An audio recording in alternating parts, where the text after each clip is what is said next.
Hello दोस्तों, कैसे हैं आप सब। दोस्तों आज की इस वीडियो में हम बिहार डीएलएड एंट्रेंस एग्जाम के लिए साइंस एंड सोशल साइंस के प्रीवियस ईयर क्वेश्चंस पे आधारित प्रैक्टिस सेट करने वाले हैं। इस वीडियो में गाइस हम टोटल 40 क्वेश्चंस करने वाले हैं और आप लोग चेक कीजिएगा 40 में से कितने क्वेश्चंस का आंसर आप लोग सही कर पा रहे हैं। अपना स्कोर जरूर कमेंट बॉक्स में बताइएगा। चलिए स्टार्ट करते हैं। क्वेश्चन नंबर 1, निम्नलिखित में से कौन प्रति इकाई सबसे अधिक ऊष्मा की मात्रा देती है। देखिए यहां पर दोस्तों कोयले के चार किस्म, चार प्रकार यहां पर ऑप्शन में दिए गए हैं। तो आप हो सकता है आप में से बहुत सारे स्टूडेंट को पता होगा कि सबसे उत्तम किस्म का कोयला कौन सा होता है, तो उसे हम एंथ्रोसाइट कहते हैं, ठीक है ना। और यही जो कोयले का किस्म है ना दोस्तों, ये प्रति इकाई सबसे अधिक ऊष्मा की मात्रा जो है उत्सर्जित करता है या प्रदान करती है, ठीक है ना। तो ऑप्शन सी इसका सही आंसर होगा। सेकंड क्वेश्चन, निम्नलिखित में से कौन सा कथन असत्य है, कौन सा कथन गलत है, यह आपको बताना है। तो इस क्वेश्चन का सही आंसर होगा दोस्तों ऑप्शन सी। देखिए यहां पर क्या लिखा हुआ है दोस्तों, विटामिन सी जो है ये क्या करता है, रोगों से क्या हमें बचाता है। देखिए विटामिन सी का कार्य है ये हमारे स्किन को हेल्दी रखता है और ये दोस्तों कोशिकाओं के जो है ना, हमारे शरीर में कोशिकाओं के रिपेयर करने में हेल्प करता है, ठीक है। इसका ये कार्य नहीं है जो यहाँ पर लिखा हुआ है, तो इसलिए ये स्टेटमेंट गलत है। नेक्स्ट क्वेश्चन मोस्ट इंपॉर्टेंट है। प्रिज्म में, ठीक है ना, प्रकाश के विभिन्न रंगों का विभाजन किसके कारण होता है। तो इसका सही आंसर होगा दोस्तों प्रकाश का परिक्षेपण या प्रकाश का विक्षेपण, ठीक है ना। इंग्लिश में हम डिस्पर्जन ऑफ लाइट कहते हैं। इसका मतलब ये है दोस्तों कि श्वेत प्रकाश का जो है ना 7 रंगों में विभक्त होना, ठीक ना, प्रकाश का परिक्षेपण या विक्षेपण कहलाता है। नेक्स्ट क्वेश्चन, निम्नलिखित में से आंखों का कौन सा भाग उसके विभिन्न रंग के लिए उत्तरदायी होता है। इस क्वेश्चन का सही आंसर होगा दोस्तों ऑप्शन डी परितारिका। इसे हम इंग्लिश में क्या कहते हैं, आइरिस कहते हैं। यह पुतली के आकार साइज को नियंत्रित करता है, ठीक ना। नेक्स्ट क्वेश्चन, डायलिसिस की विधि निम्नलिखित में से किसके अक्रिय हो जाने की स्थिति में प्रयोग में लाई जाती है। इस क्वेश्चन का सही आंसर होगा दोस्तों ब्रिक। किडनी के अक्रिय हो जाने की स्थिति में यह प्रयोग में लाई जाती है। देखिए डायलिसिस क्या है, डायलिसिस की विधि क्या है, ये थोड़ा सा आप लोग ध्यान से समझिएगा। देखिए होता क्या है दोस्तों, जब किडनी जो है ना रक्त को सही से फिल्टर नहीं करता, सही से साफ नहीं करता, तो इस सिचुएशन में दोस्तों डायलिसिस विधि के अंतर्गत एक कृत्रिम उपकरण लगाया जाता है जो कि रक्त को फिल्टर करता है, ठीक है ना। चलिए नेक्स्ट क्वेश्चन, फाइबर और ऑप्टिक्स किस सिद्धांत पर कार्य करते हैं। इस क्वेश्चन का सही आंसर होगा पूर्ण आंतरिक प्रवर्तन के सिद्धांत पर।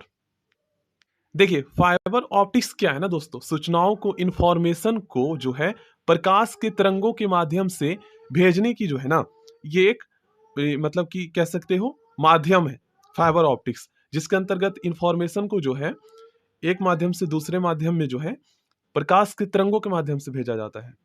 क्वेश्चन नंबर 7, पिक्नोमीटर नामक उपकरण का प्रयोग किसे मापने के लिए किया जाता है। दोस्तों पिक्नोमीटर नामक उपकरण का जो प्रयोग है ना, ये दोस्तों किसी ठोस, ठीक ना, सॉलिड के घनत्व तथा आयतन को मापने के लिए किया जाता है। अगर आपसे पूछा जाए दोस्तों कि भूकंप की तीव्रता, ठीक ना, भूकंप की तीव्रता और उसकी अवधि, ड्यूरेशन कितने देर तक रहा, ये पता लगाने के लिए दोस्तों सिस्मोग्राफ का प्रयोग किया जाता है। और उच्च ताप मापने के लिए दोस्तों पायरोमीटर उपकरण का उपयोग किया जाता है। और दोस्तों विकिरण की तीव्रता, हीटिंग पावर ऑफ रेडिएशन मापने के लिए एक्टिनोमीटर का प्रयोग किया जाता है, ठीक है ना। याद कर लीजिएगा क्वेश्चंस आते हैं। रक्तस्राव को रोकने के लिए आमतौर पर किस एल्यूमिनियम लवण का प्रयोग किया जाता है। इस क्वेश्चन का सही आंसर होगा दोस्तों पोटास एलम का। नेक्स्ट क्वेश्चन, अरक्तता जिसे हम इंग्लिश में एनीमिया भी कहते हैं, और इसमें क्या होता है दोस्तों खून की कमी हो जाता है। तो आखिर दोस्तों ये किसकी वजह से होता है। तो देखिए यहां पर दोस्तों आप लोग ऑप्शन में देखेंगे ना, तो flavin, thiamine, niacin, folic acid, यहाँ पर दोस्तों ये विटामिन का नाम लिखा हुआ है। लेकिन हमने तो इससे पहले ये पढ़ा है कि खून की कमी जो है ये हमारे शरीर में आरबीसी की कम होने की वजह से होता है। अब आरबीसी में दोस्तों आपको पता है, आरबीसी में लाल रंग का जो है ना लौह युक्त प्रोटीन पाया जाता है जिसे हम हीमोग्लोबिन कहते हैं। और इसी की कमी की वजह से जो है अरक्तता होता है, एनीमिया होता है। लेकिन यहाँ पर तो ऑप्शन में है नहीं हीमोग्लोबिन की कमी की वजह से। तो देखिए आपको जो है ना इनडायरेक्टली क्वेश्चन को जो है ना टफ बनाने के लिए यहाँ पर इस तरीके से ऑप्शन दिए गए हैं। देखिए फॉलिक एसिड क्या है ना दोस्तों, ये जो एसिड है ये हमारे शरीर में हीमोग्लोबिन, ठीक है, जो लाल रंग का लौह युक्त प्रोटीन होता है जिसकी उपस्थिति के कारण हमारा रक्त का जो रंग होता है ये लाल होता है, तो इसी से निर्माण होता है।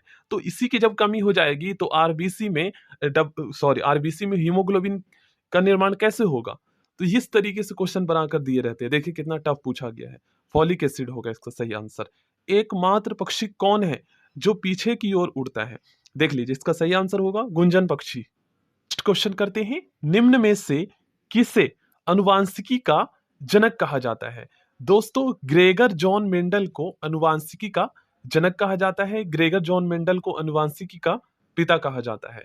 नेक्स्ट क्वेश्चन, निम्न में से कौन सा धातु तथा उनके अयस्कों का सही मेल नहीं है? अयस्क का क्या मतलब होता है दोस्तों? अयस्क जो है ना किसी धातु का अशुद्ध रूप होता है जिससे धातु को जो है ना छाट कर प्राप्त किया जाता है, मतलब शुद्धतम रूप प्राप्त किया जाता है। तो पहले कोई भी धातु जो है ना वो अपना अशुद्ध रूप में ही होता है। कई सारी शुद्धिकरण की विधि अपनाई जाती है और अयस्कों से शुद्ध धातु छाटा जाता है, ठीक ना। तो यहाँ पर सही मेल नहीं है, ऑप्शन सी, बाकी सब सही मेल है, ठीक ना। नेक्स्ट क्वेश्चन, उत्प्रेरक कैटलिस्ट कहते हैं इंग्लिश में इसे। ये क्या करता है दोस्तों? अभिक्रिया की दर को बढ़ा देता है। इसकी उपस्थिति से क्या है, अभिक्रिया की दर बढ़ जाती है, ठीक ना। दहन कैसी प्रक्रिया है या अभिक्रिया है? इस क्वेश्चन का सही आंसर होगा दहन। दोस्तों ये रासायनिक प्रक्रिया है। निम्न में से कौन सा एक आभासी बल का उदाहरण है? सही आंसर होगा दोस्तों अपकेंद्रीय बल। इसे हम इंग्लिश में सेंट्रीफ्यूगल फोर्स कहते हैं, ठीक है। और अभिकेंद्रीय बल को हम इंग्लिश में सेंट्रीपेटल फोर्स कहते हैं। और यहाँ पर एक चीज ध्यान में रखिएगा, एक क्वेश्चन दोस्तों मैंने आपसे बहुत पहले पूछा था कि चंद्रमा जो है ना पृथ्वी के चारों ओर किस बल के कारण चक्कर लगाती है? तो इसका सही आंसर होगा दोस्तों अभिकेंद्रीय बल के कारण, ठीक है ना। इसे हम इंग्लिश में क्या कहते हैं? Centripetal force. याद कर लीजिएगा, मोस्ट इंपॉर्टेंट क्वेश्चन बनता है इससे। बौद्ध धर्म ने समाज के दो वर्गों को अपने साथ जोड़कर एक महत्वपूर्ण प्रभाव छोड़ा। ये कौन कौन से वर्ग थे? इस क्वेश्चन का सही आंसर होगा दोस्तों ऑप्शन डी, स्त्रियां एवं शूद्र। नेक्स्ट क्वेश्चन, किस राजवंश के दौरान महाबलीपुरम मंदिर का निर्माण किया गया था? दोस्तों इस राजवंश का नाम था पल्लव राजवंश। पल्लव राजवंश के दौरान महाबलीपुरम मंदिर का निर्माण किया गया था। नेक्स्ट क्वेश्चन, सुविख्यात कोहिनूर हीरा कहाँ की खान से प्राप्त किया गया था? तो ये हीरा प्राप्त किया गया था दोस्तों गोलकुंडा की खान से, ठीक है। निम्न में से किसका अपने समकालीन मुगल बादशाह से मिलान गलत है? सही आंसर होगा ऑप्शन ए, ये मिलान गलत है। बाकी सभी इनके समकालीन थे। समकालीन का मतलब ये है कि उसी दौरान जो जन्मे थे, उसी दौरान जिनका शासन था, उसी दौरान जो अपने सत्ता पे थे। क्वेश्चन नंबर 20, अकबर द्वारा किए गए सुधारों का सही मेल कौन सा है? देखिए दोस्तों अकबर ने 1563 में तीर्थ यात्रा पर लगने वाले कर को समाप्त कर दिया था और 1564 में दोस्तों अकबर ने जजिया कर को समाप्त कर दिया था। इस क्वेश्चन का सही आंसर ऑप्शन ए हो जाएगा। यहां पर आप लोग देखेंगे 1562 ईस्वी लिखा हुआ है, इसमें टाइपिंग में थोड़ा सा मिस्टेक हो गया है, ठीक ना। 1563 और 1564 इसका सही आंसर होगा। चलिए नेक्स्ट क्वेश्चन, वह प्रसिद्ध विद्वान कौन था जिसका अकबर बहुत सम्मान करता था? हरिविजय सूरी। नेक्स्ट क्वेश्चन, अंग्रेजों ने निम्नलिखित स्थानों पर जिस क्रम में अपने व्यापार केंद्र स्थापित किए उनका सही क्रम बताइए। सबसे पहले अंग्रेजों ने दोस्तों सूरत में, उसके बाद मद्रास में, बंबई में और कलकत्ता में जो है अपने व्यापार केंद्र स्थापित किए थे। नादिर शाह के आक्रमण के समय दिल्ली का शासक निम्न में से कौन था? Most important question, Mohammad Shah थे। उपन्यास नील दर्पण का अंग्रेजी अनुवाद किसने किया था? मोस्ट इंपॉर्टेंट क्वेश्चन है ये।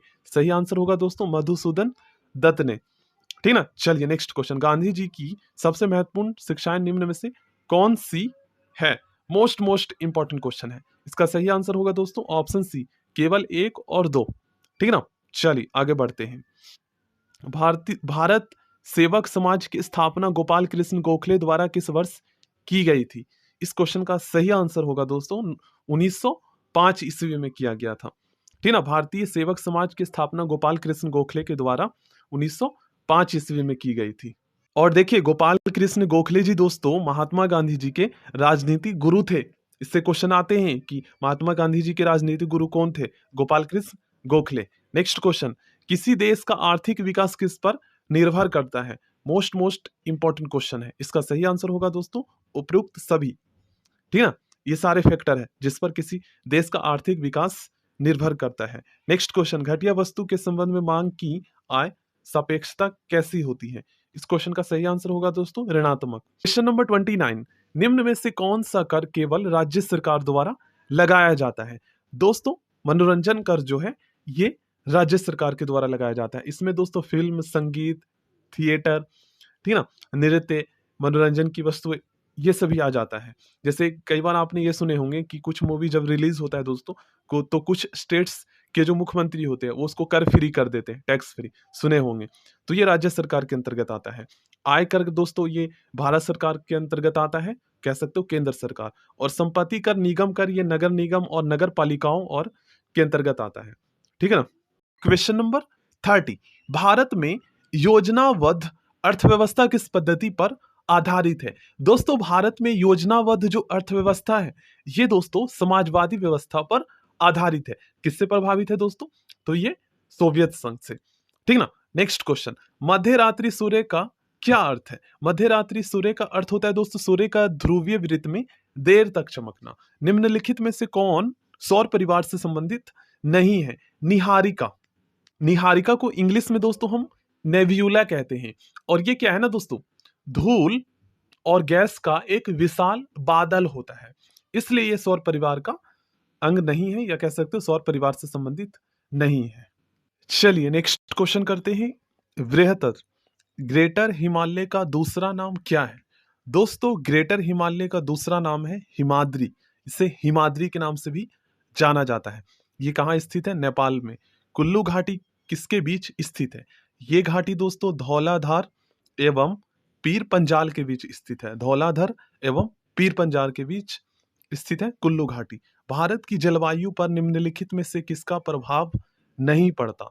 दोस्तों भारत की जलवायु पर महासागरीय धाराएं का प्रभाव नहीं पड़ता। बाकी ये सभी जो है भारत की जलवायु को प्रभावित करता है। मानसून, भूमध्य रेखा का सातत्य, हिंद महासागर का अस्तित्व। ठीक है ना। चलिए नेक्स्ट क्वेश्चन करते हैं। क्वेश्चन नंबर 36, निम्न में से किस नदी को खुला नाला कहा जाता है? यमुना को।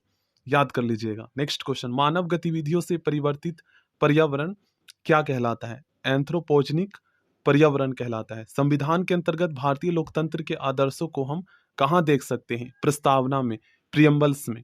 ठीक ना। और इससे भारतीय संविधान की आत्मा भी कहा जाता है। हमारे संविधान में न्यायिक समीक्षा, इसे हम इंग्लिश में जुडिशियल रिव्यू कहते हैं। इसे एक और नाम से जाना जाता है न्यायिक पुनरावलोकन की धारणा किस देश के संविधान से ली गई है? तो ये दोस्तों यूएसए के संविधान से ली गई है। अब इसका मतलब क्या होता है दोस्तों? तो देखिए कार्य, ये न्यायिक समीक्षा के तहत जो है ना, न्यायिक समीक्षा के द्वारा जो है दोस्तों भारत के न्यायपालिका को जो है ना ये शक्ति प्रदान किया गया है कि अगर विधायिका कोई ऐसा कानून बना दे, संविधान में कोई ऐसा संशोधन कर दे जो कि संविधान के नियमों के खिलाफ है, जो संशोधन नहीं हो सकता, ऐसे कानून नहीं बनाए जा सकते जो जनता के हितों में ना हो, तो फिर उसे दोस्तों जो हमारा न्यायपालिका है इसे फिर से जो है ना उस विधायिका को पुनर्विचार के लिए उस प्रस्ताव को भेज सकता है जो कानून बनाया है, और उसमें जो है संशोधन कर सकता है या फिर उसको रद्द कर सकता है। मतलब कौन कर सकता है? तो न्यायपालिका।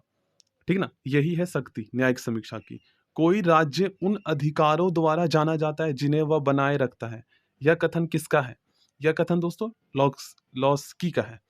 ठीक है ना। निम्न में से कौन राष्ट्रपति के चुनाव में भाग नहीं लेते? देखिए राष्ट्रपति के चुनाव में कौन कौन भाग लेते हैं? तो संसद के दोनों सदनों के चुने हुए सदस्य भाग लेते हैं, विधानसभा के चुने हुए सदस्य भाग लेते हैं, उसके बाद दोस्तों दिल्ली एवं पुडुचेरी विधानसभा के चुने हुए सदस्य भाग लेते हैं इसमें। लेकिन विधानसभा में जो मनोनीत किए गए सदस्य होते हैं ये भाग नहीं लेते। तो इसका सही आंसर क्या होगा? जो भाग नहीं लेते यही पूछा गया है, ऑप्शन डी इसका सही आंसर होगा। ठीक है ना।